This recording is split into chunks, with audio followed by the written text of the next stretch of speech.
Perkenalkan, nama saya Irma Septi Rahayu dengan stambuk A2212104, Prodi Pendidikan Biologi, kelas A, kelompok 4, Fakultas Keguruan dan Ilmu Pendidikan Universitas Tadulako. Berikut ini adalah tujuan, dasar teori, alat dan bahan, serta prosedur kerja simulasi PET. Adapun tujuan dari percobaan ini, 1. Tujuan instruksional umum atau TIU, yaitu memahami asas-asas fisika tentang kelistrikan. 2. Tujuan instruksional khusus atau TIK, yaitu menunjukkan hubungan antara beda potensial, kuat arus, dan hambatan pada sebuah rangkaian. Kemudian menunjukkan hubungan antara beda potensial dengan kuat arus dalam bentuk grafik dan menghitung besarnya hambatan berdasarkan grafik hubungan antara beda potensial dan kuat arus. Mari kita simak dasar teori berikut ini. Apabila pada ujung-ujung suatu penghantar diberi beda potensial, maka pada penghantar mengalir arus listrik dari potensial tinggi ke potensial rendah. Menurut Georgi Simon Ohm, bahwa kuat arus listrik yang mengalir dalam suatu penghantar sebanding dengan beda potensial antara ujung-ujung penghantar tersebut, asalkan sifat penghantar tetap atau minimal suhu tidak berubah, tidak mencair, dan sebagainya. Persamaannya adalah V sama dengan IR, sedang besarnya daya listrik dirumuskan sebagai berikut: P sama dengan V.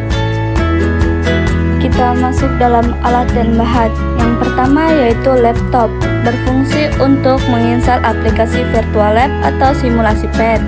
Yang kedua yaitu simulasi PET, berfungsi untuk melakukan praktikum hukum Ohm secara online. Yang ketiga yaitu pena atau ballpoint, berfungsi untuk mencatat hasil percobaan praktikum.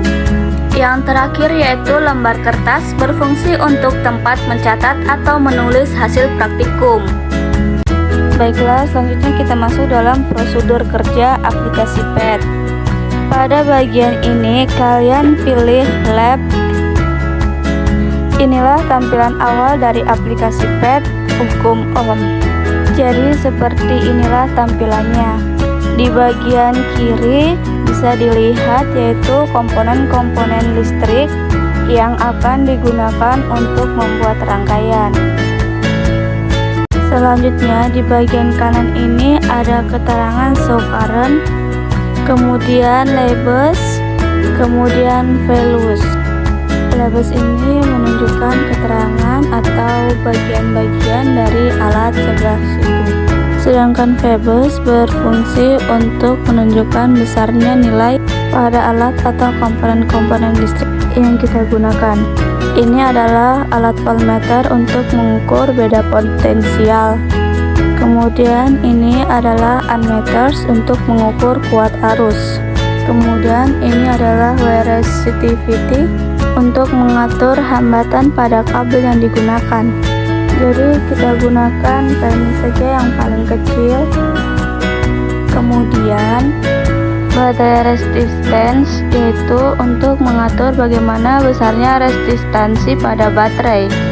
Kemudian mari kita membuat sebuah contoh dari rangkaian tertutup untuk mengukur arus dan beda potensial pada rangkaian listrik yang kita buat nanti.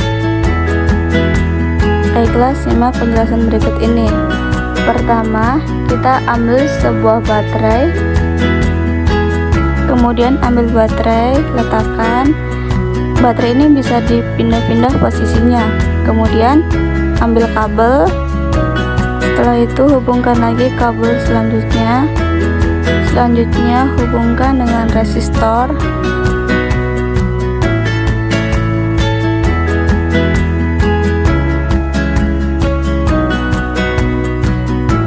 Kemudian dihubungkan dengan switch atau saklar.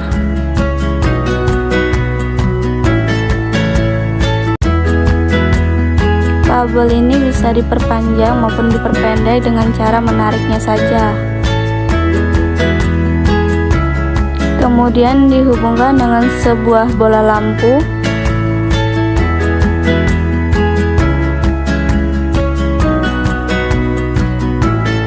Untuk memperlihatkan menyala lampu ini, silahkan ditutup saklarnya. Ini ada pergerakan arus. Untuk mengukur besarnya tegangan pada lampu atau bola lampu tersebut bisa diukur melalui voltmeter. Jadi bisa kalian letakkan kabelnya di bagian bawah dan juga bagian atas arus listrik.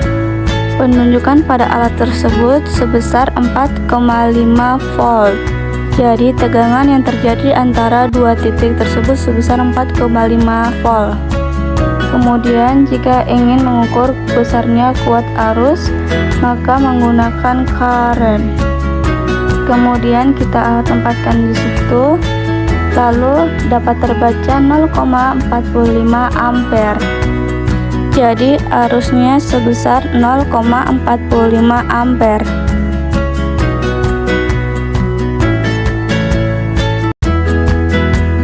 Jadi kalau kita ingin memanipulasi atau mengubah besarnya resistansi atau resistor, bisa diklik saja resistornya, akan menunjukkan keterangan seperti ini.